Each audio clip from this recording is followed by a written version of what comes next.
etmiyorum, bu son ikaz. Bir değil iki değil, vurdum duymaz. Kalmadı bitti bende sana imtiyaz. Sert rüzgarlar esmeden, kış kara yüzünü göstermeden, daha da uzatma istersen ayrılalım. Böyle iki arada bir derede, aklım yok bilmem nerede. Kaçırdım ipi bir kere, tutamam. Çık git hayatımdan, bitsin artık bu ucuz roman.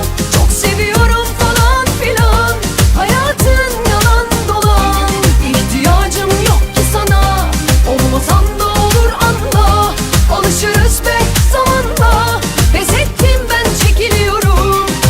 Çık git hayatımdan, bitsin artık bu ucuz roman. Çok seviyorum falan filan, hayatın yalan dolan. İhtiyacım yok ki sana, olmasan da olur anla. Alışırız be zamanla, pes ettim ben çekiliyorum.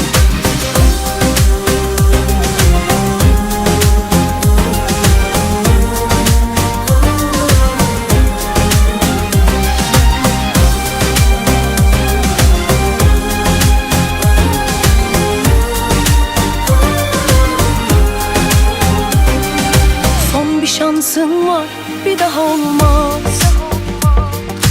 Tehdit etmiyorum, bu son ikaz. Bir değil iki değil, vurdum duymaz. Kalmadı bitti bende sana imtiyaz.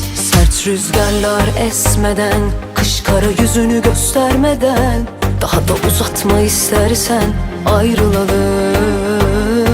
Böyle iki arada bir derede, aklım yok bilmem nerede. Kaçırdım ipi bir kere, tutamam.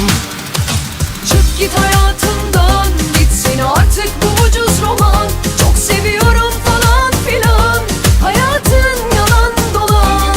İhtiyacım yok ki sana, olmasan da olur anla. Alışırız be zamanla, pes ettim ben çekiliyorum.